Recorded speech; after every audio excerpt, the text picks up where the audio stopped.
The first bullet tore through the canvas of Theodora Grayson's tent at dawn, missing her head by inches as she bent to lace her boots, and she knew with bone-deep certainty that the rumors about her strike had finally drawn blood. She rolled sideways, pressing herself flat against the rocky ground as two more shots cracked through the cool Wyoming morning. Her heart hammered against her ribs, but her mind stayed sharp and clear. 3 months she had worked this claim outside Cheyenne, breaking her back with pick and pan, sleeping with one eye open, and her father's old pistol under her bedroll. 3 months of back-breaking labor, while men passed by her isolated spot along the creek, some leering, some laughing, all of them assuming she would fail and give up like any sensible woman should.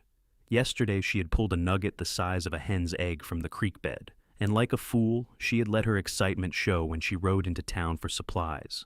The assayer had waited, his eyes going wide, and within an hour every drunk and desperado in the territory must have heard about the young woman with the rich claim and no man to protect it. Now someone was making their move, and dawn was the perfect time for it. Theodora grabbed her pistol and crawled toward the back of the tent, keeping low. The shots had come from the ridge above her claim, which meant at least one man, possibly more. Her fingers found the knife she kept strapped to her calf, a reassuring weight. She had not survived 22 years on the frontier, losing both parents to cholera on the wagon train west, only to be murdered for a piece of land she had legally filed. She slit the back of the tent with quick, practiced strokes and slithered out into the sagebrush. The September morning was cold enough to make her breath fog, and she could smell pine smoke from somewhere nearby. Not her own fire, which she had banked last night. Someone else was camped close, watching. Another shot rang out, this one tearing through the front of her tent where her bedroll still lay. They thought she was in there, probably assumed she was cowering in fear. Theodora's jaw tightened. Let them think it. She circled wide through the brush, moving as quietly as her father had taught her, placing each foot with care. She had nearly reached a good vantage point behind a cluster of boulders when she heard voices, low and rough. Just keep shooting. Make sure she stays put. You said this would be easy, Cullen. Just scare her off, you said. She's a woman, ain't she? Few more shots and she'll run crying back to town. Give up the claim for unpaid fees. Then it's ours legal and proper. Theodora recognized the first voice. Cullen Marsh, a claim jumper with a reputation for forcing small operators off their strikes through intimidation and carefully legal theft. He had tried to buy her out twice already, offering insulting sums and smiling with too many teeth. She had refused both times, and now he was taking a more direct approach. She was weighing her options, wondering if she could make it to town for the marshal when she heard a new sound. Hoofbeats, coming fast from the direction of the main trail. A single horse, moving with purpose. The shooting stopped. Theodora risked a glance around the boulder and saw 3 men on the ridge above her camp, all of them now turned toward the approaching rider. Cullen Marsh was easy to spot even from a distance. A heavy man in a black coat. The other 2 were younger, probably hired guns looking for easy money. The rider came into view, and Theodora's breath caught. He sat his horse like he had been born in the saddle, a tall man in worn leather and denim, a hat pulled low against the rising sun. He reined in about 30 yards from her ruined tent, taking in the scene with a long, measuring look. Even from her hidden position, Theodora could see the rifle resting easy across his saddle and the way he held himself, loose but ready. "Mornin', gentlemen," the rider called out, his voice carrying clear in the crisp air. "Seems like an awful lot of shooting for this time of day. Some folks might still be trying to sleep." Cullen stepped forward on the ridge, his hand hovering near his gun. "This is private business, stranger. Best you ride on." "Well, now, that's interesting."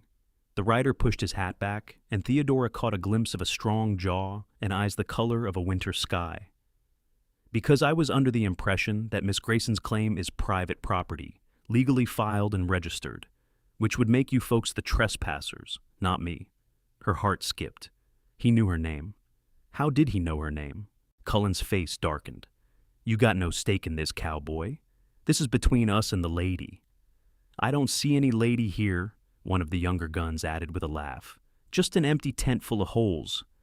The rider's expression did not change, but something about him shifted, grew colder. "That's so? Because from where I am sitting, it looks like 3 armed men trying to scare a woman off her legal claim. Now, I am just a simple working man, but I am pretty sure that is against the law in Wyoming territory." "Who the hell are you?" Cullen demanded. "Name is Jackson Zane. I have been hired to provide security for Miss Grayson's mining operation." He said it calm and easy, like he was discussing the weather, but his hand never moved far from his rifle. "Starting right now?" Theodora's mind raced. She had hired no one, could not afford to hire anyone even if she wanted to. But this Jackson Zane was providing her with cover, giving her a chance to not face 3 armed men alone. She stayed hidden, watching. "You are lying," Cullen said flatly. "That girl is too poor and too stupid to hire protection." "You keep talking about her like that. We are going to have a problem," Jackson said. And now there was an edge in his voice sharp enough to cut. "A serious problem." The tension stretched taut as a wire. Theodora could see fingers twitching near gun belts, could feel violence brewing in the air like a summer storm. She tightened her grip on her own pistol, ready to add her shots to Jackson's, if it came to that. For a long moment, nobody moved. Then Cullen spat into the dirt and gestured to his men. "This is not over. We will be filing a counterclaim in town, and we will see what the land office has to say about a woman running a mine alone." "You do that," Jackson agreed. "In the meantime, I suggest you clear off this property before I decide to press charges for attempted murder." Cullen's face went red, but he turned and stalked back toward 3 horses tied in the trees behind the ridge. His men followed, casting dark looks over their shoulders. They mounted up and rode north, away from Cheyenne, and gradually the sound of hoofbeats faded into the morning. Jackson waited, motionless on his horse, until they were completely gone. Then he swung down from the saddle with fluid grace and ground-tied his mount. "Miss Grayson, you can come out now. They are gone." Theodora stood slowly, emerging from behind the boulder with her pistol still in hand. "How did you know I was not in the tent?" He turned to face her, and up close he was even more striking. Probably 25 or 26, with sun-weathered skin and lines at the corners of his eyes that spoke of years spent squinting into distant horizons. His hair was dark under his hat, and when he looked at her, his gaze was direct and honest. "Because if you were the kind of woman who hid in her tent while men shot at it, you would not have made it 3 months alone out here." He nodded toward her pistol. "And because I saw you circling through the brush about 10 minutes ago. You move quiet, but not quite quiet enough." Despite everything, despite the fear still singing through her veins and the adrenaline making her hands shake, Theodora felt a smile tug at her lips. "You have sharp eyes, Mr. Zane. Jackson is fine." He glanced at her ruined tent, then back at her. "And you have a problem, Miss Grayson. Those men are going to come back, probably with more friends and better lawyers. Cullen Marsh is known for taking what he wants, one way or another." She holstered her pistol and crossed her arms, suddenly aware that she was standing in the wilderness at dawn with a strange man, her hair uncombed and her clothes rumpled from sleep. "I appreciate what you did just now, truly, but I did not hire you, and I cannot afford to pay you. If you are looking for work, I am afraid you came to the wrong place." "I am not looking for pay," Jackson said. He walked over to inspect her tent, shaking his head at the bullet holes. "I am looking to do the right thing, and the right thing is making sure a woman does not get murdered for trying to make an honest living." "That is very noble," Theodora said carefully. "But I do not need charity. I have been taking care of myself for a long time." He turned back to her, and something in his expression made her breath catch. It was not pity she saw there, or condescension. It was respect, pure and simple. "I am sure you have," he said quietly. "But pride is a cold comfort when you are dead. Those men are not going to stop, and we both know it. You need someone watching your back, at least until this gets settled. I am offering to be that someone, no strings attached." "Why?" The question burst out before she could stop it. "You do not know me? Why would you risk your life for a stranger?" Jackson was silent for a moment, looking out toward the mountains rising blue and distant to the west. When he spoke, his voice was soft. 5 years ago, my sister tried to file a homestead claim in Montana. She was 18, determined to make her own way. Some men decided a woman had no business owning land." He paused, his jaw tight. "They burned her out. She survived barely, but she lost everything. I was working a cattle drive in Texas at the time, did not even hear about it until 2 months later. By then, she had given up and moved east to live with our aunt." Theodora's heart clenched. "I am sorry. So am I. He met her eyes again. I was not there when my sister needed me, but I am here now, and I can help you. That is reason enough for me. She studied him, this stranger who had appeared like something out of a dime novel, all heroic timing and noble intentions. Every instinct she had honed through years of surviving on her own told her to be cautious, to trust no one, to protect herself first and always. But she also was not a fool. She had seen the look in Cullen Marsh's eyes, had heard the certainty in his voice. He would be back, and he would bring more men, and next time they might not settle for just scaring her. "All right," she said finally. "You can stay, but I am paying you something, even if it is just meals and a place to sleep. I will not be indebted." A slow smile crossed Jackson's face, transforming it from merely handsome to something that made her stomach flip in a way that had nothing to do with fear. "Fair enough, Miss Grayson. I will take meals and a place to sleep, and in return, I will keep watch and help out around the claim. Sound like a deal?" "Theodora," she corrected. "If you are going to be camped here, we might as well use first names." Theodora. The way he said it, slow and careful, made it sound almost beautiful. "That is a good, strong name." "My mother's choice," she said. "She wanted me to have a name that meant gift from God. I think she hoped it would protect me somehow." "Maybe it did." Jackson gestured toward the tent. "Let us see what can be salvaged here, and then we need to make a plan. Marsh is not going to wait long before making his next move." They spent the next hour sorting through the damage. The tent was a loss, riddled with bullet holes, but most of her supplies were intact. Jackson proved handy with his hands, helping her rig a temporary shelter using canvas and rope strung between trees. He worked without complaint or unnecessary chatter, and Theodora found herself appreciating his quiet competence. As the sun climbed higher and the day grew warm, they sat by the creek to rest and eat a simple meal of jerky and hardtack. Theodora's claim stretched along a bend in the water, where the current slowed and gold dust settled in the rocky shallows. She had been working steadily downstream, following a vein that seemed to grow richer the farther she went. "You have been panning alone all this time?" Jackson asked, watching the water flow past. "Panning, digging, hauling ore." Theodora wiped sweat from her forehead. "It is hard work, but it is mine. That matters more than you might think." "I think I understand."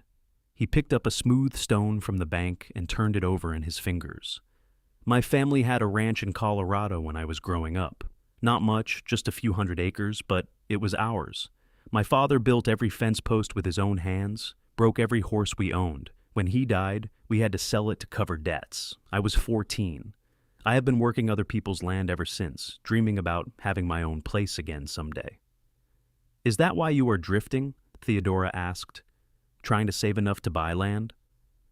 "Partly."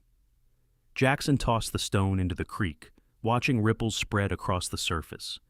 "Partly just not knowing where I belong anymore. I have worked cattle drives, hired on as a ranch hand, even tried my hand at prospecting a time or two. Nothing stuck.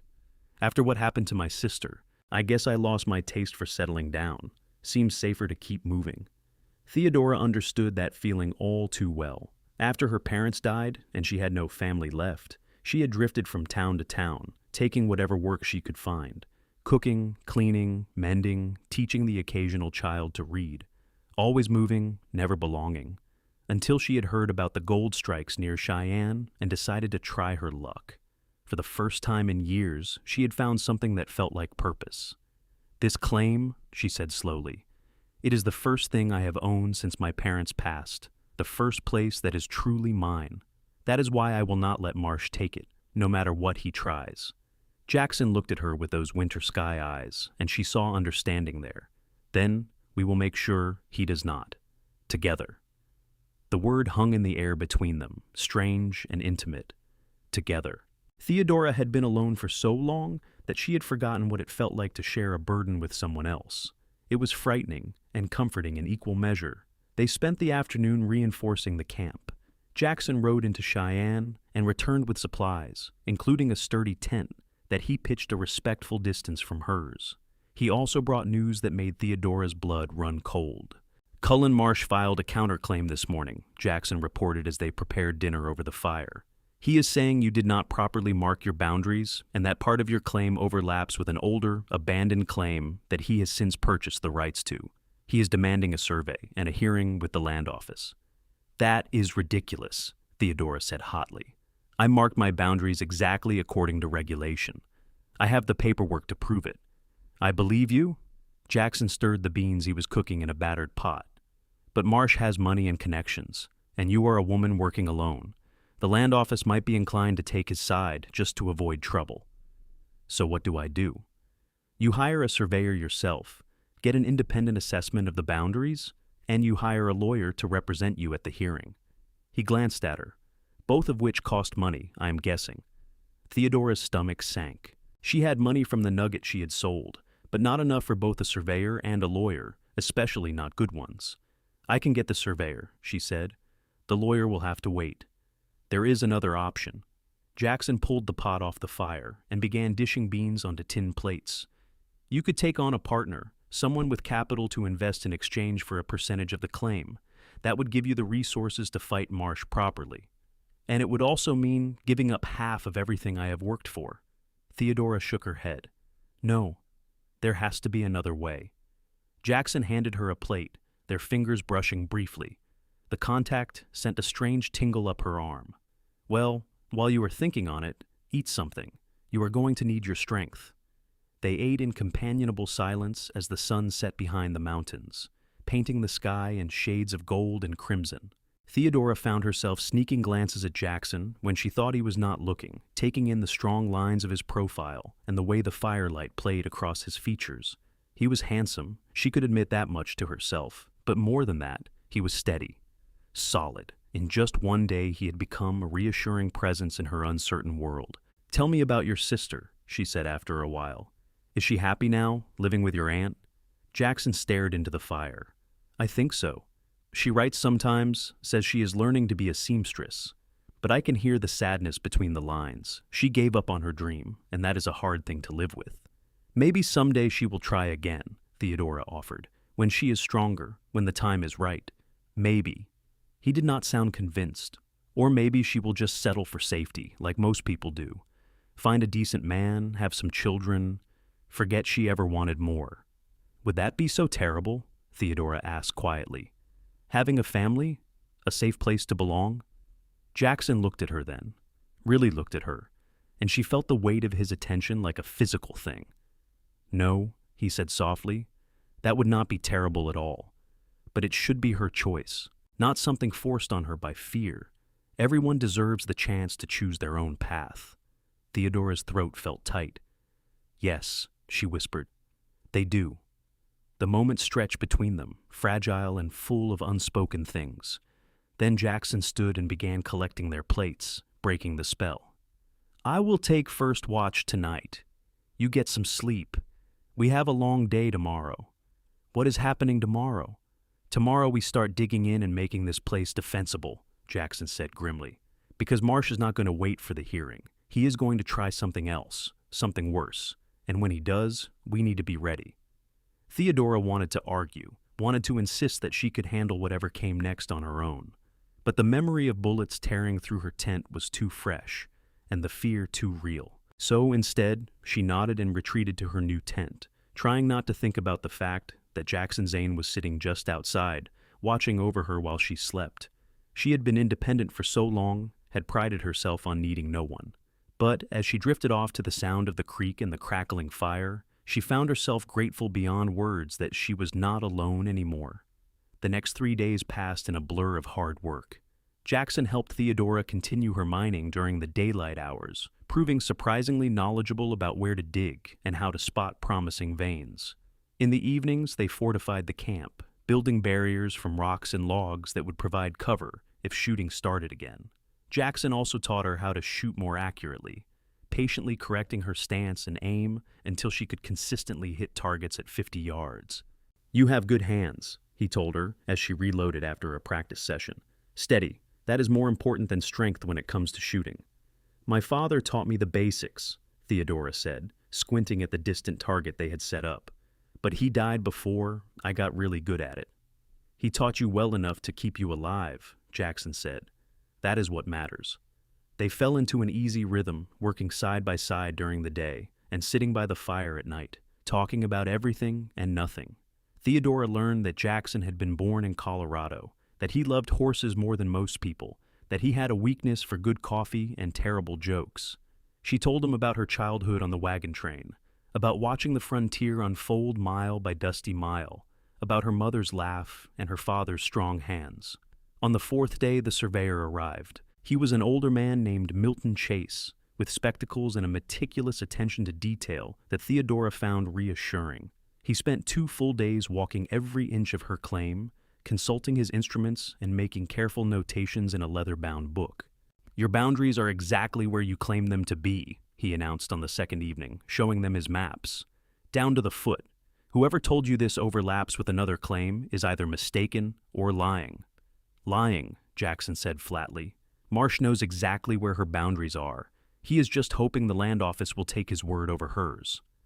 Milton frowned. "They should not. Not with my survey to contradict him. I will file my report tomorrow morning." "Thank you," Theodora said, relief flooding through her. "I cannot tell you what this means to me."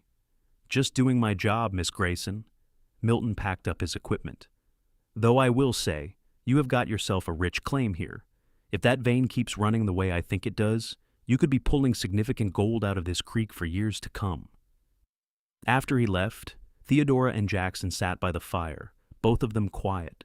The news should have been cause for celebration, but instead, Theodora felt a growing unease. If the claim was as valuable as Milton suggested, Marsh would only become more determined to take it. "He is going to escalate," Jackson said, echoing her thoughts. "The survey ruins his legal angle, so he will try something more direct." "You think he will attack again?" "I think he will bring more men and more guns, and he will not stop at shooting up an empty tent." Jackson poked at the fire with a stick, sending sparks spiraling into the darkness. "We need help, Theodora. Real help." "The marshal?" she suggested, though she did not hold much hope there. The marshal in Cheyenne was an old man more interested in keeping the peace than enforcing the law. "Maybe," Jackson said doubtfully. "But even if he agrees to help, he cannot camp out here indefinitely. We need a more permanent solution." Theodora hugged her knees to her chest, staring into the flames. "I keep thinking there must be a way to just make Marsh understand that this is my claim, legally and fairly, that I am not going anywhere. Men like Cullen Marsh do not understand anything except force and money," Jackson said, "and sometimes not even that." They sat in silence for a while, each lost in their own thoughts. Theodora was acutely aware of Jackson's presence beside her, solid and warm in the cooling night. Over the past few days, he had become more than just a hired guard or a helpful stranger. He had become a friend, someone she trusted in a way she had not trusted anyone since her parents died. "Jackson," she said quietly. Why are you really here? And do not tell me it is just about your sister. There is more to it than that, I can tell." He was quiet for so long that she thought he might not answer. Then he sighed, a sound full of weariness and old pain. "You are right. It is not just about my sister, though that is part of it. It is about me, too.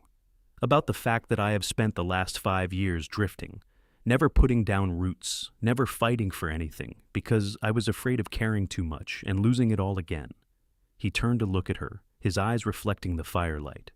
"When I heard about you in town, about a woman trying to hold a claim against men like Marsh, something in me just snapped. I thought, here is someone worth fighting for, someone who has the courage to stand their ground when everyone is telling her to run. I wanted to be part of that. I wanted to prove to myself that I have not completely lost the ability to care about something bigger than my own survival." Theodora's heart was beating too fast, her breath coming shallow. "And have you? Proven it to yourself, I mean." Jackson smiled, soft and sad. "I am starting to think so. These last few days, working alongside you, fighting for something that matters, I have felt more alive than I have in years. So, thank you for that, Theodora. Whatever happens next, thank you for reminding me what it feels like to care."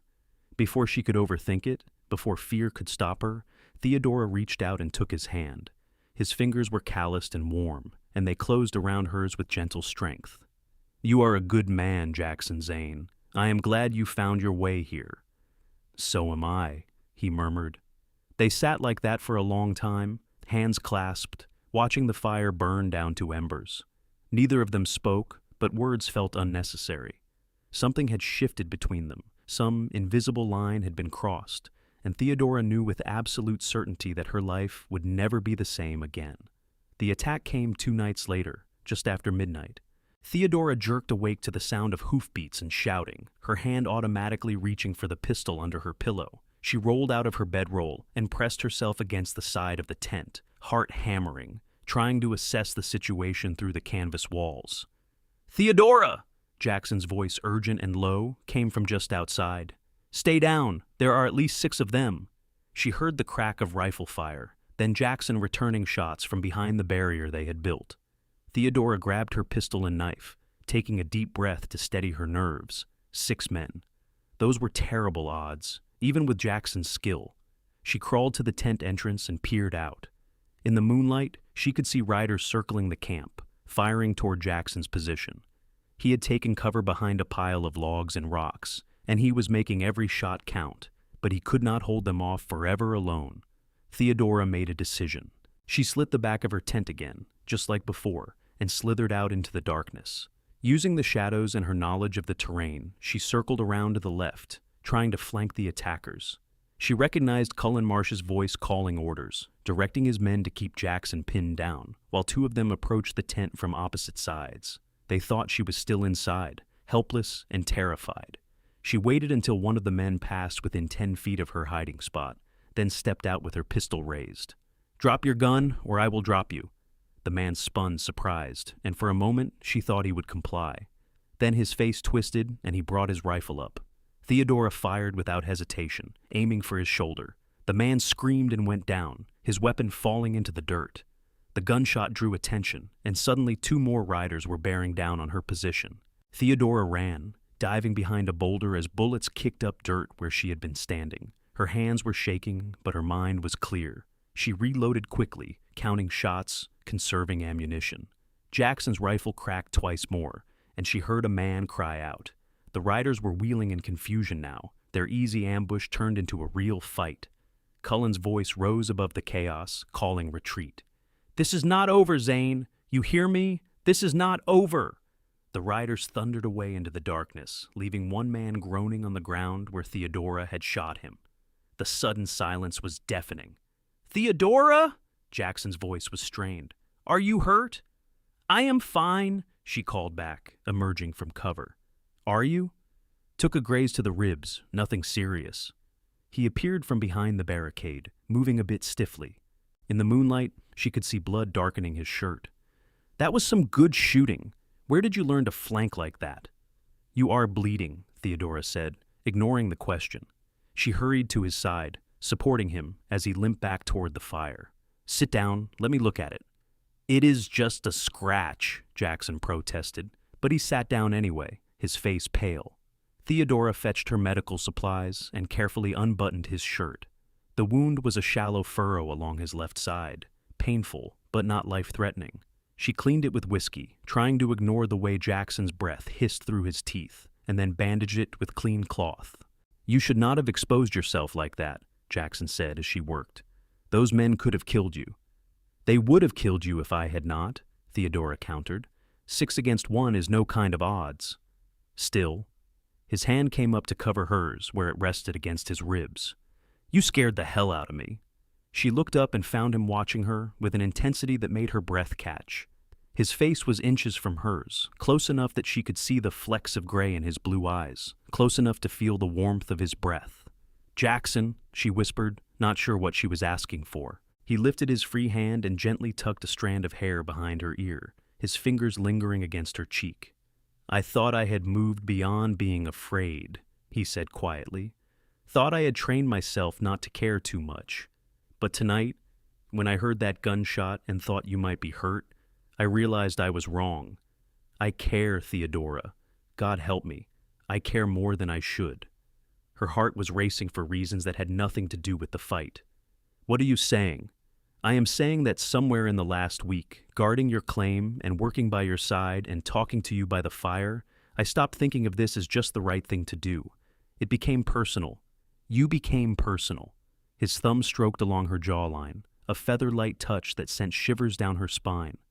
"And I know this is probably the worst possible timing, and I know you do not need complications, but I had to tell you. After tonight, after coming so close to losing this, I had to tell you." Theodora's eyes stung with tears she refused to let fall. "I thought I was alone," she said, her voice barely audible. "For so long, I thought I had to be alone, that it was safer that way.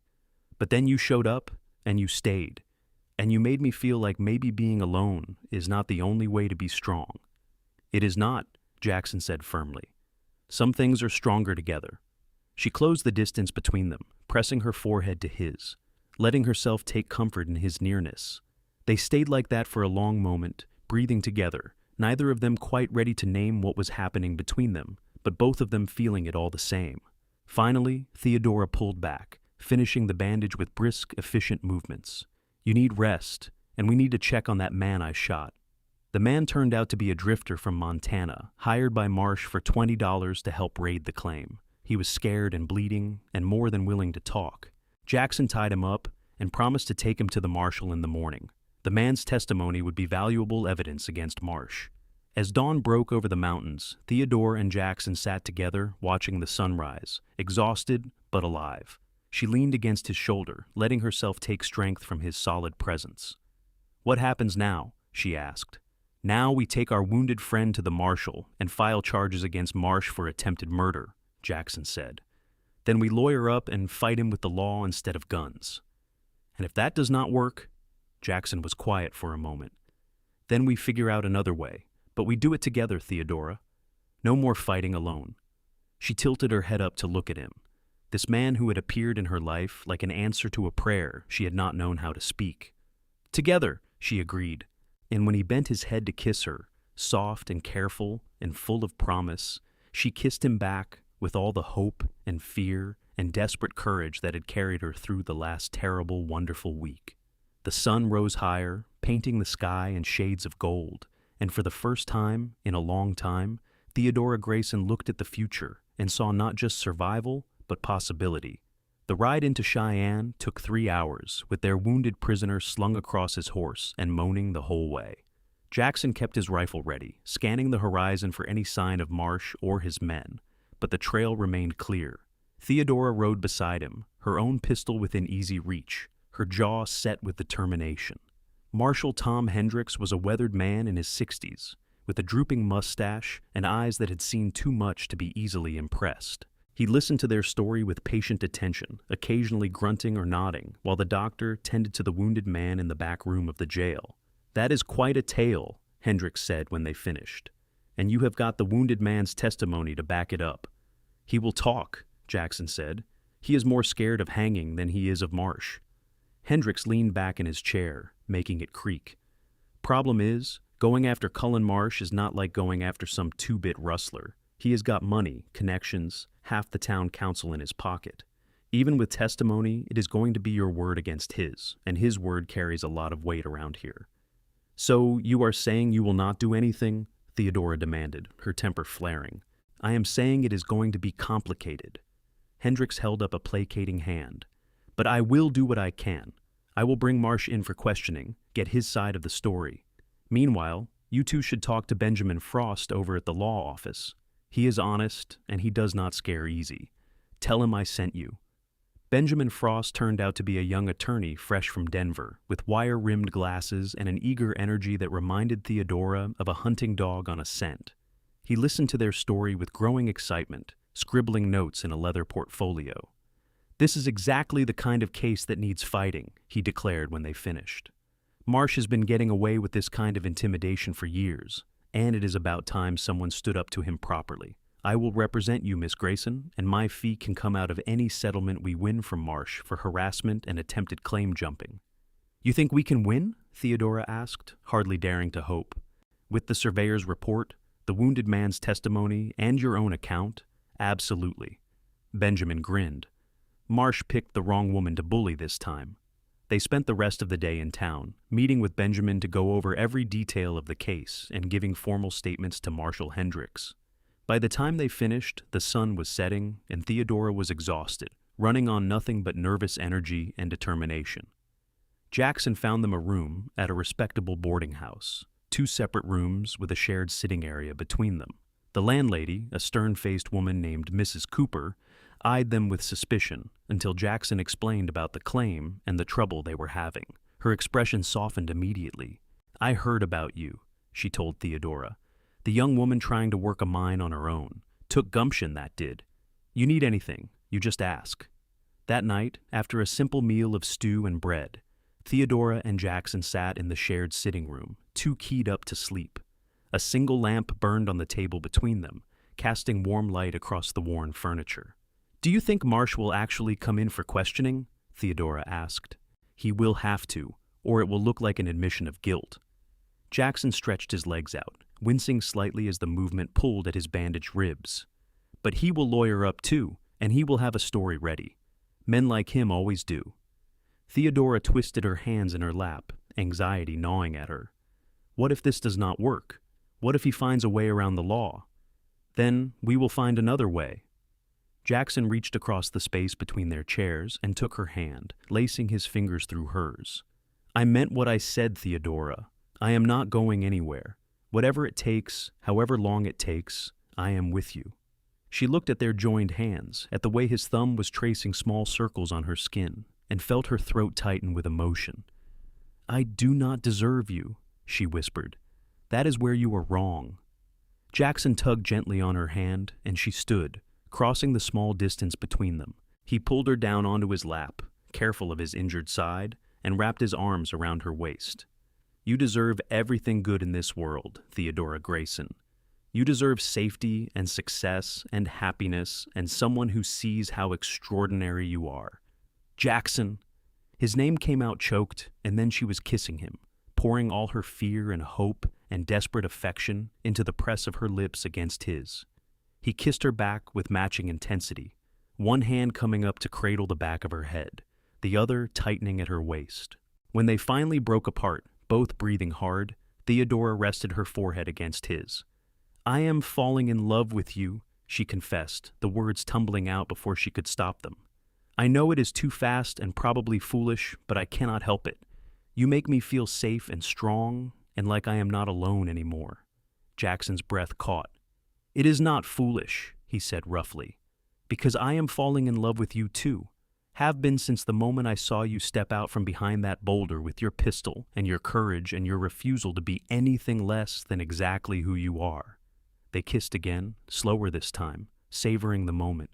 Theodora had never felt like this before, had never understood how it could feel both terrifying and exhilarating to give your heart to someone else. But sitting in Jackson's arms, feeling his heart beat against her own, she understood why people wrote poems and songs about love. It was worth the risk. He was worth the risk. Eventually, reluctantly, they pulled apart. Propriety demanded separate rooms, and Mrs. Cooper had made it clear she ran a respectable house. But they sat close together on the settee, shoulders touching, hands intertwined, and talked late into the night about everything and nothing. Their childhoods, their dreams, their fears. Theodora told him about her mother's beautiful singing voice and her father's terrible cooking. Jackson told her about learning to ride before he could properly walk, about the ranch he still dreamed of owning someday. "What would your ranch look like?" Theodora asked, her head resting on his shoulder. "Big enough to run a decent herd, but not so big I would never see all of it," Jackson said thoughtfully. "Good water, good grass, mountains in the distance, maybe a creek running through it, like the one on your claim." He paused. "Room for a garden, if someone wanted one, and a house with enough space for a family to grow." Theodora's heart skipped. "A family?" "Someday," Jackson said softly, "if I am lucky enough to find the right woman to build that life with." She turned her head to look up at him, seeing the question in his eyes. "I think," she said carefully, "that I would like a ranch like that too, with a creek and a garden and room to grow." Jackson's smile was slow and warm and full of promise. Yeah, she confirmed. He kissed her again, gentle and sweet, and Theodora let herself imagine a future beyond the immediate struggle with Marsh. A future with Jackson, with a home and a family, and the kind of belonging she had been searching for since her parents died. It felt like a dream, fragile and precious. But for the first time in years, she'd let herself believe it might be possible. The hearing was scheduled for 3 days later, giving both sides time to prepare their cases. Those 3 days passed in a strange limbo. Jackson and Theodora stayed in town, partly for safety and partly to work closely with Benjamin Frost. The young lawyer proved to be thorough and creative, anticipating every argument Marsh might make and preparing counter-arguments. "He is going to claim he was trying to file a legitimate counterclaim and that you overreacted," Benjamin predicted. "He will say the shooting was his men defending themselves, not attacking you." "Even with our witness saying otherwise?" Theodora asked. "He will discredit the witness, call him an unreliable drifter who is lying to save his own skin." Benjamin tapped his pencil against his notes. "We need to establish a pattern of behavior. Has Marsh tried to intimidate other claim holders?" "I heard stories," Jackson said slowly. "Other prospectors who gave up their claims after mysterious accidents or legal trouble. Nobody wanted to talk about it much, but the rumors were there." "Find them," Benjamin said immediately. "Get me names, locations, anything you can. If we can show this is Marsh's standard operating procedure, it strengthens our case considerably." Jackson and Theodora spent the next day tracking down former prospectors and small claim holders around Cheyenne. It was difficult work. Many of the people who had been run off by Marsh had left the territory entirely.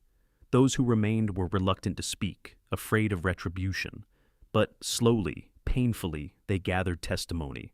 A man who had his equipment sabotaged after refusing to sell to Marsh. A widow whose water rights had been challenged with spurious legal claims until she gave up her land. A young couple who had their cabin burned down, though no culprit was ever caught. By the evening of the second day, they had 5 people willing to testify to Marsh's pattern of intimidation. Benjamin was delighted. "This changes everything," he said, reviewing the statements. "This is not an isolated incident. This is systematic predatory behavior. The land office will have to take this seriously." That night, Theodora was too nervous to eat dinner. She paced their shared sitting room, while Jackson watched with patient understanding. "What if it is not enough?" she said, voicing the fear that had been gnawing at her all day. "What if Marsh still finds a way to take my claim?" Jackson stood and caught her hands, stilling her restless movement. "Then we appeal, and if that does not work, we take it to the territorial court. And if that does not work, we figure out something else. But Theodora, you need to understand something." He waited until she met his eyes. "Win or lose tomorrow, you have already proven something important. You have proven that you will not be intimidated or pushed aside. You have proven you have the courage to fight for what is yours. That matters. That is worth something all on its own." "But I want my claim," Theodora said, her voice breaking. "I want the life I have been building there." "I know." Jackson pulled her into his arms, holding her tight. "And I will do everything in my power to make sure you get it. But if the worst happens, if somehow Marsh wins through corruption or legal tricks, I want you to know that you still have value, you still have a future, and you still have me."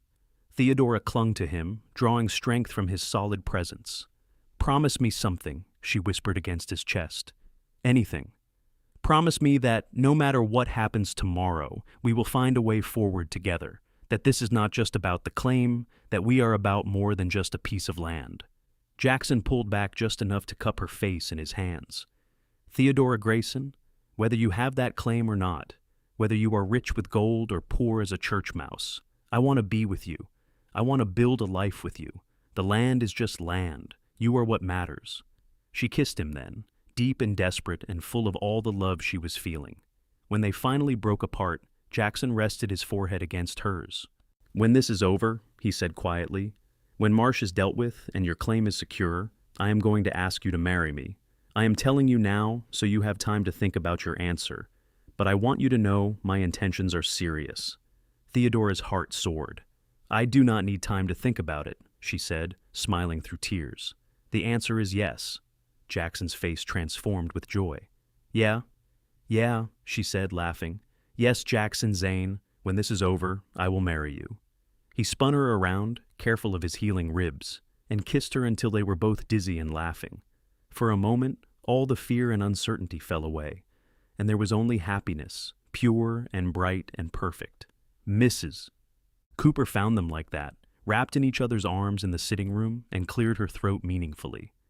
"I trust everything is proper here?" "Very proper," Jackson assured her, though he did not let go of Theodora. "In fact, I was just telling Miss Grayson that I intend to make an honest woman of her as soon as possible." Mrs. Cooper's stern expression softened into something almost like approval.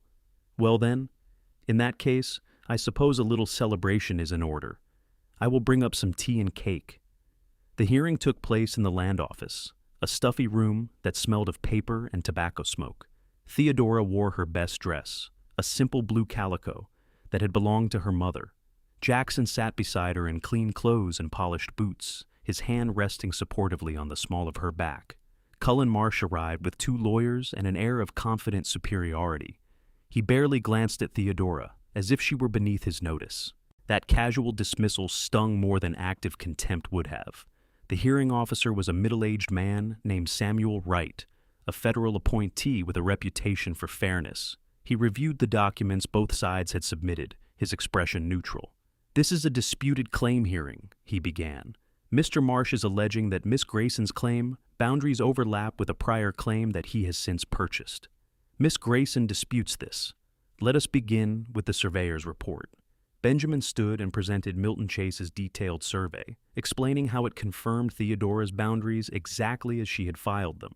Marsh's lawyers tried to suggest the survey was flawed, but Milton himself was present to defend his work with precise technical explanations that left no room for doubt.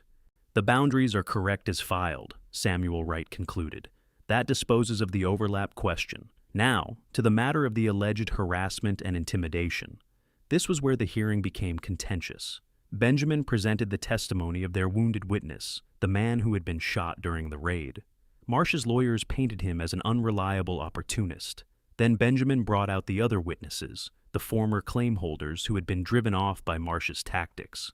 One by one, they told their stories: the sabotage, the legal harassment, the mysterious accidents.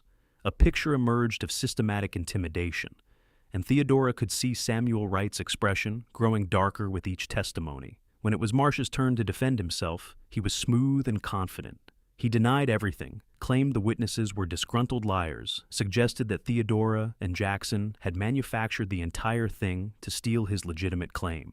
"This woman is a charlatan," Marsh declared, pointing at Theodora. "She has no business running a mining claim, and everyone knows it. She probably seduced this cowboy into helping her perpetrate this fraud against honest businessmen." Theodora's face burned with anger and humiliation. Jackson's hand tightened on her back, his entire body going rigid with fury. Benjamin half rose from his seat, ready to object, but Theodora caught his arm. "Let me," she said quietly. Benjamin hesitated, then nodded and sat down. Theodora stood, facing Marsh directly for the first time. "Mr. Marsh, you do not know me," she said, her voice clear and steady despite the way her heart was pounding. "You do not know what I have survived, what I have endured, what I am capable of. You see a woman and you assume weakness. You assume I can be frightened or bought or pushed aside. But I filed my claim legally. I have worked it honestly. I have broken no laws and harmed no one. The only fraud here is your attempt to steal what is rightfully mine simply because you think you can." Marsh's face reddened. "You have no right to speak to me like that." "I have every right," Theodora shot back. "This is my hearing, my claim, my life that you have tried to destroy, and I will not be silent while you lie about me." Samuel Wright cleared his throat. "Miss Grayson, please sit down. Mr. Marsh, control yourself." He shuffled through papers, frowning. "I have heard enough. Based on the surveyor's report, Miss Grayson's claim is valid and properly filed. Based on the testimony presented, there is strong evidence that Mr. Marsh engaged in intimidation and harassment. I am ruling in favor of Miss Grayson. Her claim is confirmed, and Mr. Marsh is ordered to pay damages for the destruction of her property and legal fees." The room erupted. Marsh was shouting protests. His lawyers were demanding appeals, and Theodora felt her knees go weak with relief. Jackson caught her, holding her steady, and she turned her face into his shoulder to hide the tears streaming down her cheeks. "We won," she whispered. "We actually won." "You won," Jackson corrected gently. "You stood up, and you fought, and you won." Outside the land office, Benjamin was practically dancing with excitement. That was brilliant, the way you confronted him directly, the way you did not back down. I could not have scripted it better. What happens now? Theodora asked, wiping at her eyes. Marsh will probably appeal, but it will not go anywhere. The evidence against him is too strong. Meanwhile, your claim is legally protected. You can go back to working it without fear. Benjamin shook both their hands. Congratulations, Miss Grayson. You just won one of the most significant claim disputes in Wyoming Territory history. As they walked back toward the boarding house, Theodora felt like she was floating. The relief was so intense it was almost painful. Her claim was safe, her future was secure, and Jackson was beside her, solid and real and hers. So, Jackson said as they climbed the stairs to their rooms, about that proposal. Theodora laughed, giddy with happiness. Are you really going to ask me now? Here? Why not? Jackson pulled her into the sitting room and closed the door, then dropped to one knee right there on the worn carpet. Theodora Grayson, you are the bravest, strongest, most extraordinary woman I have ever met. You make me want to be a better man. You make me believe in futures and homes and belonging. Will you marry me? He did not have a ring, but Theodora did not care. She dropped to her knees in front of him and grabbed his face and kissed him with everything she had. Yes, she said between kisses. Yes, yes, yes. They stayed like that for a long time, kneeling on the floor, holding each other and laughing and kissing like the world might end tomorrow, but right now everything was perfect. Mrs. Cooper found them eventually, of course. She took one look at their faces and smiled.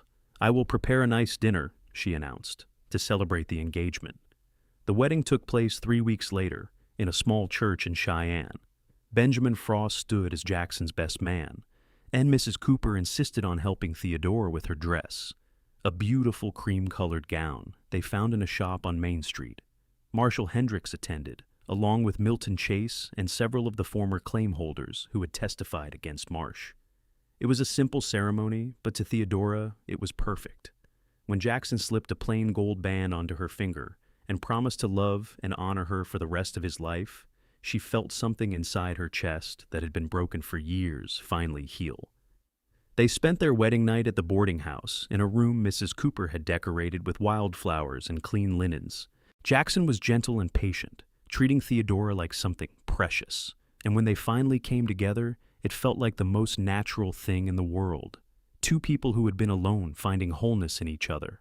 Afterward, lying in the darkness with her head on Jackson's chest and his arm around her shoulders, Theodora felt a contentment she had never known before.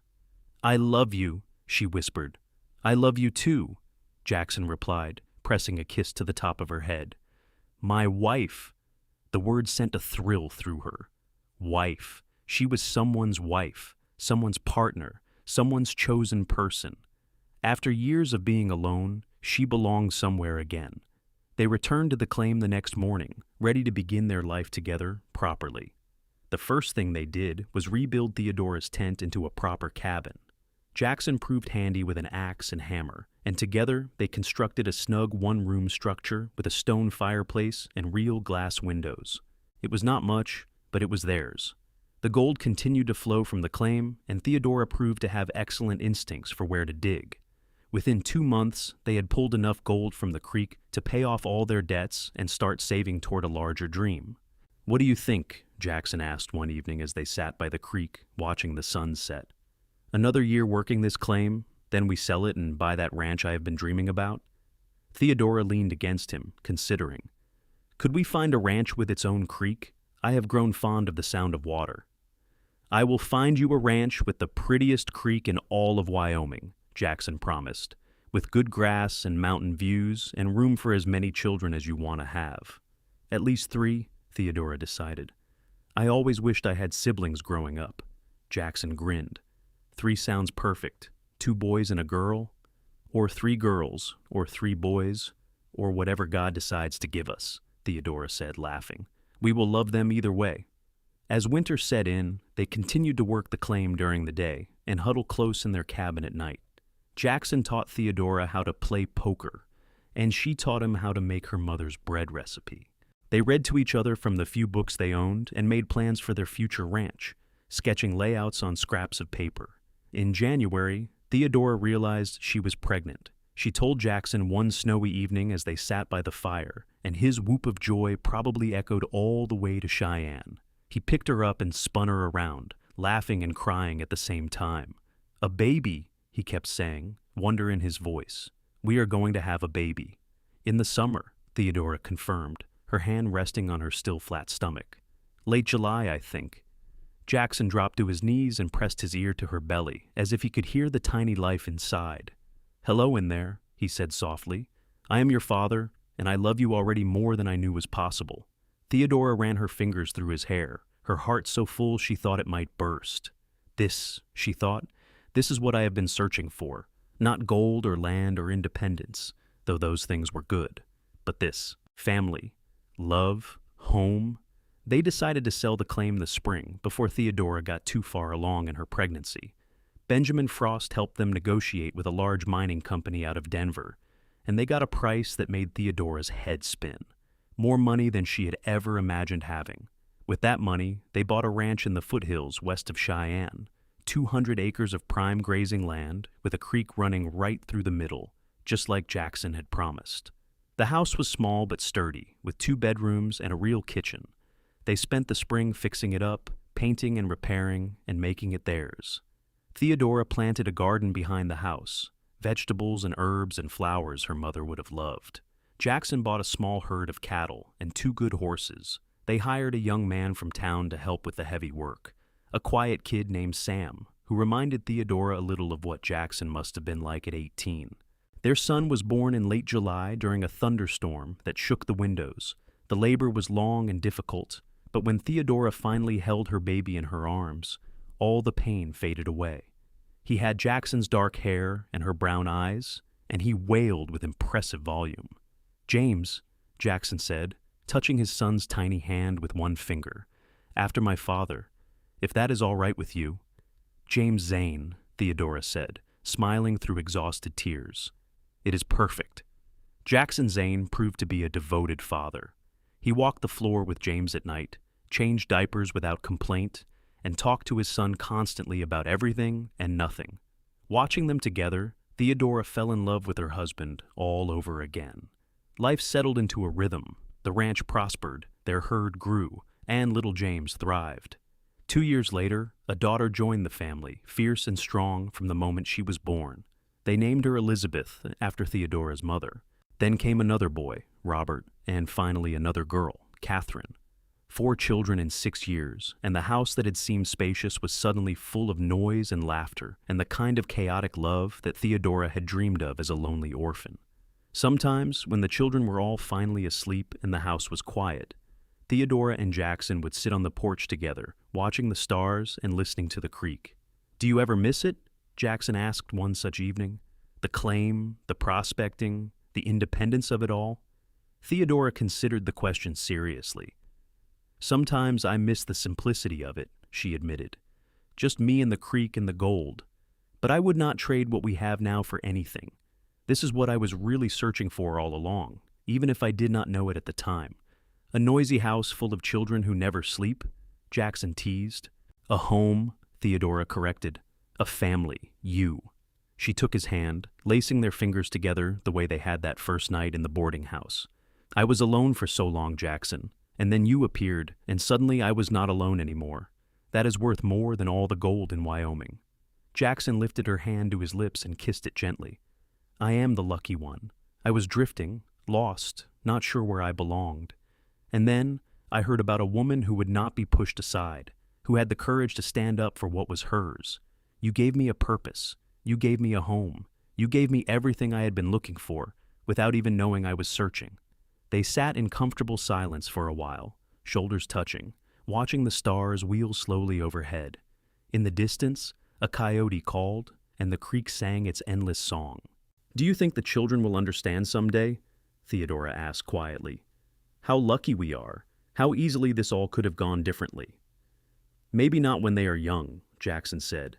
"But someday, when they are grown and facing their own challenges, I think they will remember what we taught them. That courage matters. That standing up for what is right matters. That love is worth fighting for." I hope so, Theodora murmured. As the years passed, the ranch grew and prospered. Jackson's herd became known throughout the territory for quality, and Theodora's garden produced enough vegetables to sell at market in Cheyenne. The children grew tall and strong, each developing their own personality. James was quiet and thoughtful, Elizabeth was bold and adventurous, Robert was gentle and kind, and Catherine was whip-smart and determined. They heard occasional news of Cullen Marsh. He had left Wyoming territory after losing several more claim disputes, his reputation in tatters. The injured man who had testified against him served a year in prison for his part in the raid, then disappeared. Benjamin Frost became a successful attorney in Cheyenne, and he and his wife often visited the ranch for dinner. When James turned 18, he announced his intention to study law like Benjamin. Elizabeth wanted to run the ranch someday, learning everything she could from her father about cattle and horses and the land. Robert dreamed of becoming a teacher, and Catherine talked constantly about opening a store in Cheyenne. "They are going to leave us," Jackson said one night as he and Theodora prepared for bed. "Our children are going to go out into the world and build their own lives." "That is what children are supposed to do," Theodora reminded him gently. "We raised them to be independent, to chase their dreams. We cannot complain now that it worked." "I am not complaining," Jackson protested. "I am just saying the house is going to be awfully quiet." Theodora smiled and wrapped her arms around her husband's waist. After more than 20 years of marriage, he was as dear to her as he had been that first morning when he appeared at her claim. More, even, because now their love was tested and proven, strengthened by years of partnership and struggle and joy. "The house will be quiet," she agreed, "but we will still have each other, and I imagine there will be grandchildren eventually to fill the silence." Jackson's face brightened. "Grandchildren? I had not thought that far ahead." "I have," Theodora admitted. "I think about it sometimes, about holding a baby again and knowing it is my child's child, about watching our children become parents and seeing what kind of family they build." "They will build good families," Jackson said with certainty, "because they learned from the best." James did go off to study law, and he came back 3 years later with a degree and a sweet young woman named Margaret who became his wife. They settled in Cheyenne, and James established a practice focused on helping small landowners protect their claims, inspired by his mother's story. Elizabeth ran the ranch with her father until she was 24, then married a cowboy named Thomas, who shared her love of the land. They took over more and more of the daily operations as Jackson and Theodora grew older, eventually inheriting the entire spread. Robert became a teacher in a small schoolhouse near Laramie, and he married a fellow teacher named Sarah. They had 5 children who all loved books as much as their parents did. Catherine did open her store in Cheyenne, a thriving mercantile that became a gathering place for women throughout the territory. She married late, at 30, to a banker named William who adored her fierce independence. Through it all, Jackson and Theodora remained partners in every sense of the word. They grew old together, their hair going gray, their movements slowing, but their love never dimming. They sat on the porch in the evenings, holding hands and watching their grandchildren play in the yard, and counted themselves blessed. "Do you remember that morning?" Jackson asked one evening when they were both in their 60s. "When I rode up to your claim, and you were hiding behind that boulder with your pistol." "Of course I remember," Theodora said. "I thought you were crazy, appearing out of nowhere and claiming to be my hired guard." "Best decision I ever made," Jackson said, "lying to Cullen Marsh and pretending you had hired me." "Best thing that ever happened to me," Theodora agreed. "You and your terrible timing and your noble intentions." Jackson laughed, the sound warm and familiar. "I love you, Theodora Zane. I have loved you since the moment I saw you step out from behind that boulder, and I will love you until my last breath and beyond." "I love you too," Theodora said, leaning her head on his shoulder. "More than gold, more than land, more than anything in this world." They sat together as the sun set over the mountains they both loved, over the ranch they had built together, over the life that had grown from a chance meeting and a desperate need. The creek sang its endless song, and somewhere in the house behind them, their grandchildren's laughter rang out.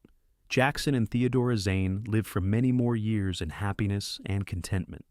When Jackson finally passed at the age of 73, surrounded by children and grandchildren and great-grandchildren, Theodora held his hand and whispered all the things she loved about him one last time.